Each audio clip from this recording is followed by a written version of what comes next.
All right, everyone, welcome back into another NBA DFS video. Going to be breaking down this 3-game slate that we have on Super Bowl Sunday. Now, just a reminder, I did put out 2 videos for the Super Bowl covering the slate there, guys. If you guys want to check that out, go ahead and do that. And also a reminder, I am trying to get to 500 subscribers before the start of that game. We're about 16 away as I'm recording this video, so if you guys can help out, that would be greatly appreciated. Let's go ahead and get into it.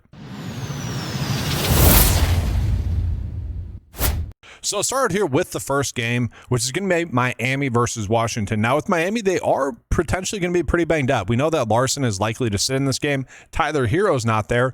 And we also have Norman Powell that's currently listed as questionable, and then Bam probable. So we're expecting Bam to play at least. This is a somewhat appealing game with it being a decently high-scoring game. The issue that we have is going to be the point spread. On top of that, we really don't know who's going to be active here for Washington. Okay, Washington had a lot of players end up sitting on yesterday's front end of back-to-back. I know a lot of people on X were like really upset about that. I'm like, welcome to the NBA, but that's also why they're upset, to be honest with you. But that kind of leads me to believe that some of those players that were ruled out on Saturday are going to be active tonight. So Coulibaly, George will probably both be active. Sarr, I do expect Sarr to play. And then from there, it's like, who else is going to sit? I would expect everyone else that's listed as questionable that we're not projecting for minutes to end up sitting. And so with that, the Washington will be a little bit more difficult to tell you guys who to be on as a result. But I do still think we're getting some potential value here. And so we go ahead and take a peek at some of the plays here, guys. Like if some of those Washington players end up getting ruled out, Cooper here actually, it doesn't look like a terrible punt play. At 3.3, I think he's just priced a little bit too cheaply, especially if he ends up getting 20 plus minutes here. And if he does get that, I'm not expecting like any crazy results, but like 15 to 25 DFS points.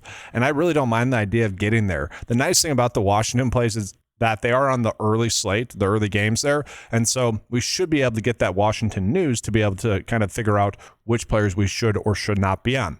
Now, that being said, if Keyshawn George ends up being active in this game, as I would expect, he does have a pretty good ceiling here. We just need the game to stay close enough for long enough. And if it does, I don't mind him as like a punt pay up play. Like he's someone that if you're closing out your builds, he does have some GPP upside. The issue is that the minutes are going to be spread out. Justin Champagne, he had a pretty good game in his last game, but played limited minutes. I don't think we want to chase that production.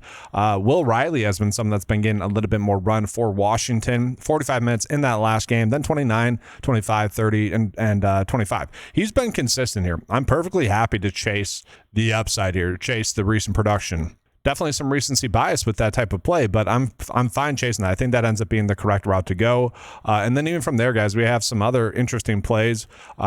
Anthony Gill, he got a lot of run the last couple of games. He's someone that if you told me he was going to get 30 minutes, obviously I would like that as a play. You have Watkins priced here at 3.4, which again, if you're trying to search for value, not a terrible option. He could easily give you 5x, which 4 or 5 game slate, I'd be happy to get to that. I think it ends up being a logical play there. He's someone that I'm valuing after Cooper and Riley. At the same time, it wouldn't be shocking to get to them. I might set a rule on the 9 to 5 lineup builder where I get to one of those plays, kind of like we did yesterday with Chicago, where I'm like, we don't know exactly which Chicago guard's going to go off, whether it be Sexton, Ivy, or Simons. All 3 of them ended up being pretty solid, but I want to get to at least one of those in every build. I might set that rule with those 3 values, just trying to get the correct value. Then that's going to open up a lot on the slate for us. From there, center-wise, I do expect Sarr to play, and if he does, I really don't mind him. We jump on into Miami here, guys. Miami, a little bit thinner in regards to who I want to be on. I don't really want to mess with Mitchell or Drew Smith too much. If Powell ends up sitting, sure, Mitchell becomes a little bit of a better play. Even Smith becomes a better play. I do expect Powell to play, and if he ends up playing, he probably ends up being a little bit too cheap here as well. Got 35 minutes in that last game after kind of battling through back tightness, and so assuming he plays, he would be the player I would want to get to the most for Miami. But if he sits, then we're looking at Jaime Jaquez to end up being a great click for us. Then we also have Andrew Wiggins, who's been a very reliable player lately, and so I think we could be looking at him now. If I can upgrade from Andrew Wiggins, I would happily do that. I just don't know if that opportunity is going to present itself. And it is worth calling out just kind of the values that we're getting for each squad here, guys. So Miami, the data doesn't necessarily like any play here. And then we take a peek at Washington, guys. Kind of the exact same thing, but again, it's a 5-game slate. That's going to make sense. The issue that we have is the minutes. Everyone's going to be limited minutes-wise. and we really don't know who's going to be active or not active again. But again, it's an early game. We like that. So then from there, guys, we go ahead and get into the second game. We got Indiana versus Toronto. This is going to be a 9-point spread as well. So we have some blowout concerns with the first two games. 225 game total. Not too bad there. Jakob Poeltl could end up being active in this game, which would basically mean Colin Murray-Bowles and Sandro are both players that we are not looking at anymore. Then you got a Quickly, who I do expect to play, although he did sprain his ankle on Saturday, so probably closer to being out than you would want, but I do still expect him to play. And then for the Pacers, Potter's questionable. Aaron Naismith being questionable is interesting there. If he ends up sitting, that does create a lot of value for some of the Pacers plays. Potter being out does lead me to believe that Jay Huff is going to be a pretty good play for us, especially with Zubac still being out. And yeah, guys, so like Jay Huff, he's not like someone I would be necessarily excited to get to in this matchup, but he's probably going to be forced into a bigger role here tonight. I guess I should say today. What's interesting is the data isn't necessarily saying that. They might try to run out Siakam a little bit at the 5. Jarice Walker is someone that I really like as well, but I would expect this to update more so, guys. Like he's probably going to get double. I don't want to say double the minutes, but at least 30 minutes is what I would expect, and then it becomes a better click. So that's what I'm expecting. So he's not like a player I need to go on my way to target, but he's also he makes a decent amount of sense tonight. Now from there, Andrew Nembhard, kind of my prototypical shoulder shrug play, guys. If you are closing out your build and you end up on his pricing range, happy to click him there. Furphy, I don't necessarily need to get to, but I do like Ben Shepherd a little bit. If Naismith sits, he's a fine pump play. I do think I value the Washington plays a little bit more. And then Walker has been very stellar for the Pacers lately. Consistently getting to 30 plus DFS points with those minutes consistently being there. If this game stays close enough for long enough, he's going to end up being a stellar play for us on the slate. So I'm happy to click him, guys, whether that be in the small forward, power forward, or forward spot. I'm happy to get to him. Now we flip it around and go ahead and get into Toronto, guys. To me, they're all okay. The issue that I always have with Toronto is trying to guess which one of the 4 could go off. And now with Jakob Poeltl being back, it truly is a guessing game. I do think Ingram has the best likelihood to end up going off here in this game just because he's been out. Pretty simple there. RJ Barrett, he's really just shot dependent there. I don't think we need to chase that. Scotty Barnes, I feel like he's a little bit too high priced. And then Jakob Poeltl, guys, if he ends up playing 20 plus minutes, he could easily get to 30 DFS points at 4.4. So I don't hate that. But ultimately, we should probably be taking a wait and see approach there. So the only player that I like the most is Brandon Ingram here for Toronto. Then we go ahead and jump on into the Clippers versus Minnesota. So in this game, we do know that Garland is still out, Mathurin still out, guys. Brook Lopez is someone that I think we could expect to get more run here. Kawhi Leonard ended up having a good game last game. John Collins is someone you'd expect to play better as well as he did in the previous game. And then looking at Minnesota, they're pretty healthy, and they also got Mike Conley back, which is weird. Weird stuff going on in the NBA. I know a lot of people are like upset with the Washington players sitting on the back end of back-to-back. The Kings sitting their starters in the fourth quarter.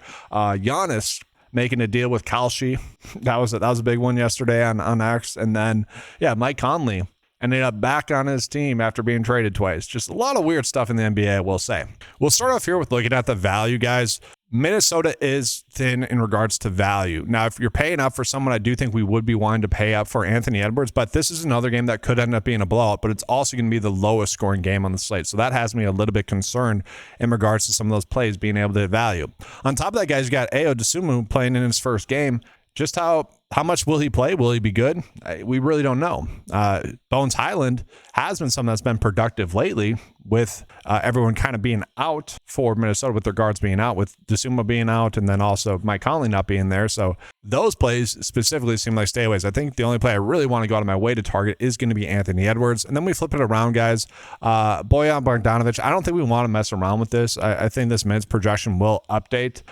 He is someone, though, that if he did get 20 plus minutes, he would end up being too cheap. The play I want to concentrate on is going to be Brook Lopez, who ended up having a good game in his last game. So as you would have thought, kind of Brook Lopez was forced into getting more run, guys. Ended up getting 36 minutes. Thus, he was able to really crush it there. If we knew for sure Brook Lopez was going to give us 30 plus minutes at 4.6, we would absolutely be going out of our way to target him.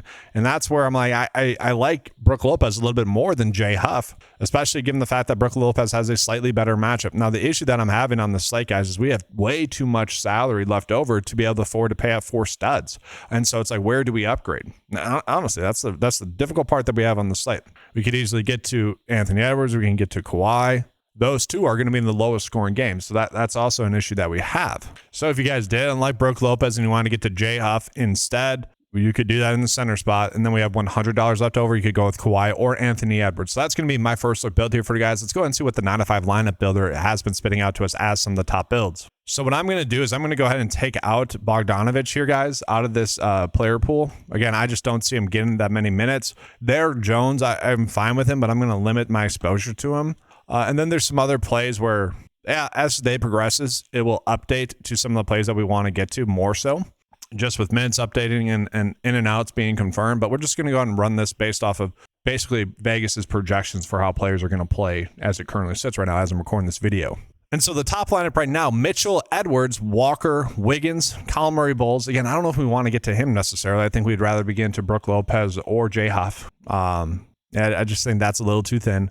Then Ingram, then Barrett, then Derek Jones. I'm fine getting to Derek Jones, but I don't think we ultimately need to do that. Again, with the Washington plays, guys, if it's not updating, that's fine. You could just set a rule to get to at least one of, and then get to those Washington plays. So Riley, Watkins, and Cooper. We get to one of those in all of our bids, we click save, but also we probably want to go to Washington and bump up their projections a little bit. So like Watkins, we can bump up to 16. Riley, we could bump up to 17 maybe. And then we also look at Cooper as well.